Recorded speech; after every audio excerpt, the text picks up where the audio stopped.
后来乡亲啊，明仔载农历的12月16是买鸡，传统风俗买鸡爱食润饼糕甲挂包，也就是好家己。为什么呢？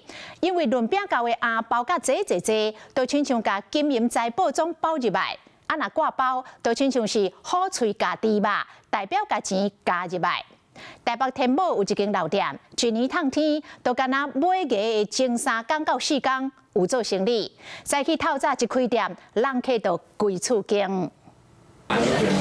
一大鼎广巴落甲油金，互人看甲嘴烂涩的，所以配咸菜、土豆粉，想要食到这挂包真无简单。现场的无啊，拢无啊。对，现场的卖完啊。对啊。歹势卖完啊，明仔载爱较早咧。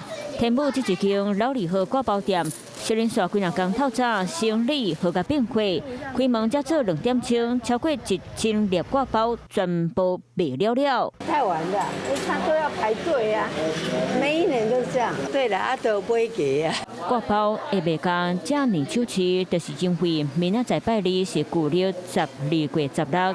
传统方式的买鸡食挂包，就是祈求赚大钱。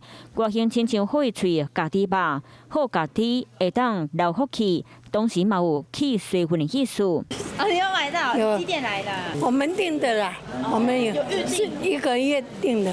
旧历过年前，店家过年烫天，敢若卖这4天，工作人员拢无闲甲，敢休喘。1000多颗，就是说我卖完为止，因为我人力有限啊，还要这么多人来帮忙哎，要10几个哎，全部都要请假来帮忙哎。讲到买鸡润饼嘛是这一天的主角，包甲10桶桶，就亲像甲金银财宝包起来，代表招财，嘛代表福气来。传统节日食美食，人人拢希望新的一年祈求好运、平安顺心。Hello， 我是蒋欣梅。想要抢先掌握最及时的新闻资讯吗？赶快订阅、按赞、开启小铃铛，锁定华视新闻 YouTube 频道。